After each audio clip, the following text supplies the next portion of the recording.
दोस्तों, आप सभी का स्वागत है चरण आई इंडी यूट्यूब चैनल में। आज हम आप सभी को कराएंगे आधुनिक भारत में से यूरोपीय कंपनियों का भारत में आगमन हुआ था उनके बारे में कुछ क्वेश्चन हैं मेरे पास जो सॉल्व कराऊंगा। जो पिछली साल आए हुए थे उनको सॉल्व करेंगे और चलो शुरू करते हैं।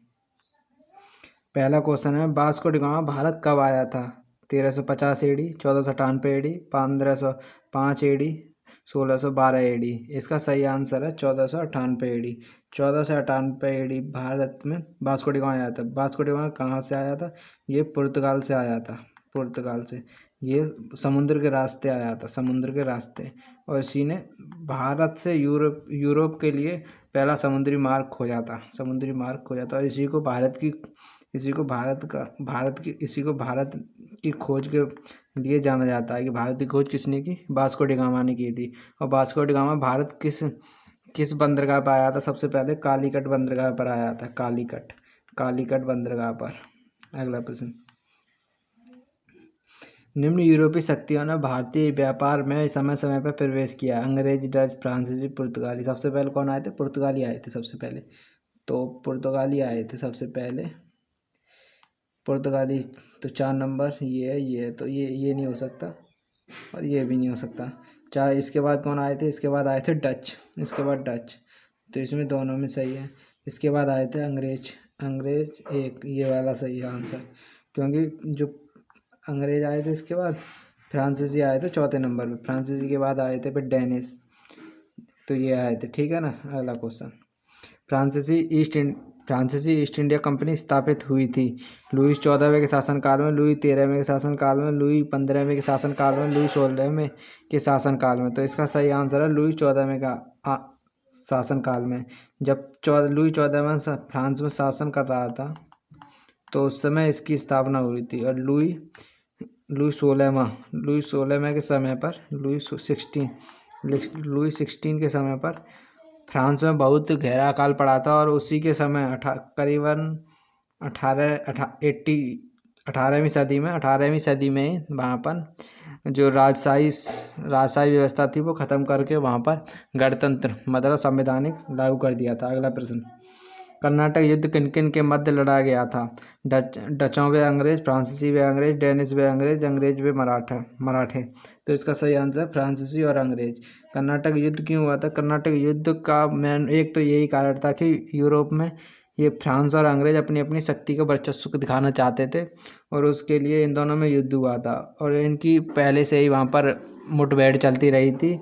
इसमें अंग्रेज और फ्रांसीसियों में युद्ध हुआ था। शुरू करते हैं। सूची 1 और सूची 2 के साथ सम्मिलित कीजिए और सूचियों के नीचे दिए गए कूट का उपयोग कीजिए। सूची 1 और सूची 2। सूची 1 में तो वो युद्ध हैं और सूची 2 में उनके परिणाम हैं।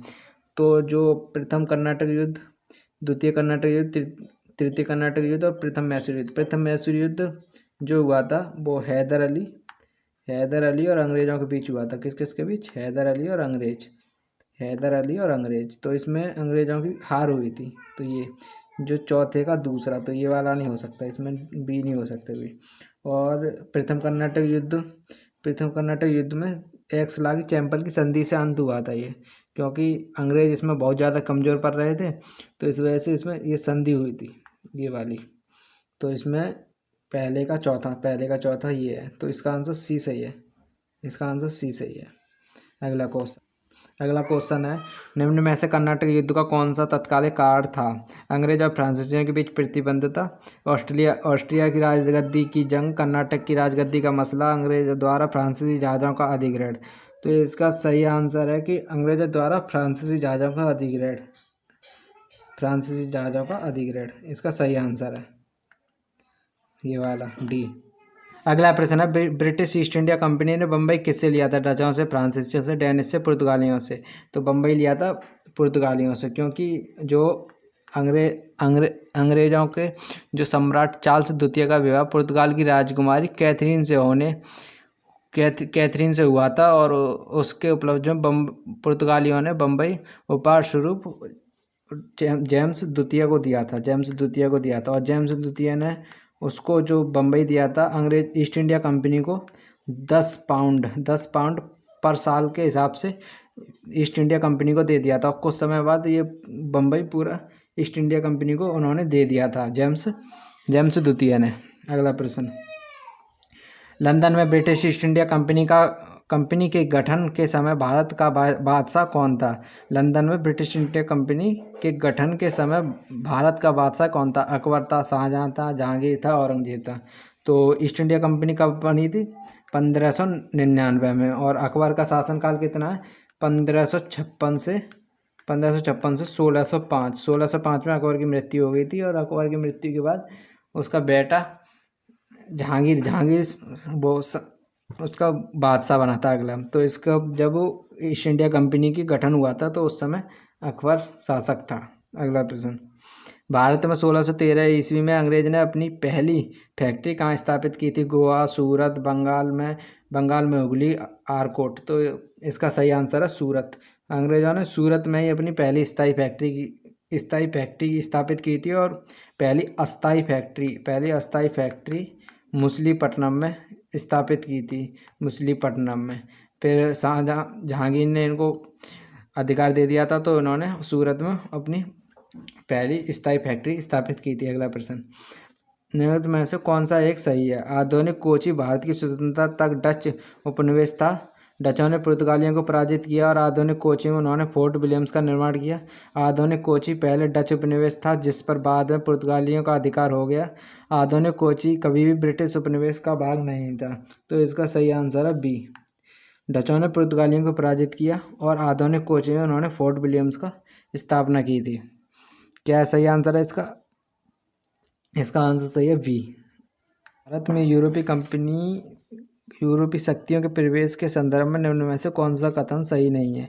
पुर्तगालियों ने 1499 में गोवा पर कब्जा किया था। अंग्रेजों ने अपना पहला कारखाना दक्षिण भारत में मछलीपट्टनम में लगाया था। पूरी भारत में अंग्रेजी कंपनी ने 1633 में उड़ीसा में पहला कारखाना लगाया था। टुपले के नेतृत्व में फ्रांसीसियों के 1740 में मद्रास पर कब्जा किया। तो टुपले के नेतृत्व में ये वाला मद्रास पर कब्जा, ये सही है। 1633 में उड़ीसा में पहला कारखाना, ये भी सही है। अंग्रेजों ने पहला कारखाना दक्षिण भारत में मछलीपट्टनम में लगाया था, ये अभी मैंने आपको बताया था, ये सही है। ये अस्थायी फैक्ट्री लगाई थी इन्होंने पहली मछलीपट्टनम में। और ये पुर्तगालियों ने 1499, ये गलत है, 1499 नहीं है, इसकी जगह है 1510। और ये 1510, और जो गोवा लिया था वो बीजापुर के आदिलशाही सुल्तान से लिया था, बीजापुर के आदिलशाही सुल्तान ने। और ये जो युद्ध हुआ था वो अल्बुकर्क ने आदिलशाही सुल्तान से ये गोवा छीना था 1510 ईस्वी में। तो इसका सही आंसर है ये वाला। इसमें से गलत पूछा है ना, सही नहीं है, तो ये इसकी जगह 1499 की जगह आएगा 1510। अगला प्रश्न, सूची 1 सूची 2 को सुमेल कीजिए और नीचे दी गई सूची को उत्तर दीजिए। सूची 1 और सूची 2। सूची 1 में समुद्री यात्री हैं, सूची 2 में देश हैं। तो वास्को डी गामा कहाँ से आया था? पुर्तगाल से। वास्को डी गामा आया था पुर्तगाल से। और कैस्टोफर कोलंबस आया था स्पेन से। कोलंबस स्पेन से आया नहीं था, वो गया था, तो उसने कोलंबस ने ही अमेरिका की खोज की है। किसकी? अमेरिका का यार कोलंबस स्पेन से। वास्को डी गामा ने भारत की खोज की है। कैप्टन कुक था ग्रेट ब्रिटेन का, कैप्टन कुक। और ये तस्मान था हॉलैंड का। तो इसका कौन सा है? पहले का दूसरा। इससे पहले बार से अगर आपको पूरा नहीं पता हो तो पहले बार से भी हो जाएगा, क्योंकि इसमें एक ही दे रखा है 2 से शुरू। तो इसका आंसर सही है वी। अगला प्रश्न, वास्को डी गामा कालीकट में किसने स्वागत किया था? Gaspar Correia, Zamorin, Albuquerque, Don Almeida. तो इसका सही आंसर है जमोरिन, क्योंकि जब वास्को डी गामा 1498 में भारत आया था तो कालीकट के बंदरगाह पर आया था। तो वहाँ का ये लोकल शासक था जमोरिन, तो इसी ने वास्को डी गामा का स्वागत किया था। वास्को डी गामा भारत की खोज करने आया था, लेकिन उसको जब उसने यहाँ के गरम मसाले ले गया, यहाँ से लौंग इलायची वगैरह ले गया, तो यहाँ से जब वो यूरोप में ले गया तो इससे यहाँ के वहाँ जाके बेचा तो उसे 60 गुना फ़ायदा हुआ। तो यही देख के बाकी यूरोपीय कंपनियां भी भारत की तरफ आकर्षित होने लगी। अगला प्रश्न, भारत में पुर्तगाली शक्ति का वास्तविक संस्थापक कौन है? Vasco da Gama, George Oxenden, Albuquerque, Don Almeida. वास्तविक संस्थापक है इसका अल्बुकर्क, क्योंकि अल्बुकर्क ने ही इसने ही अपने जो पुर्तगाल था उसका विस्तार किया था, पुर्तगाल का विस्तार किया था। इसी ने गोवा को अपने कब्जे में लिया था।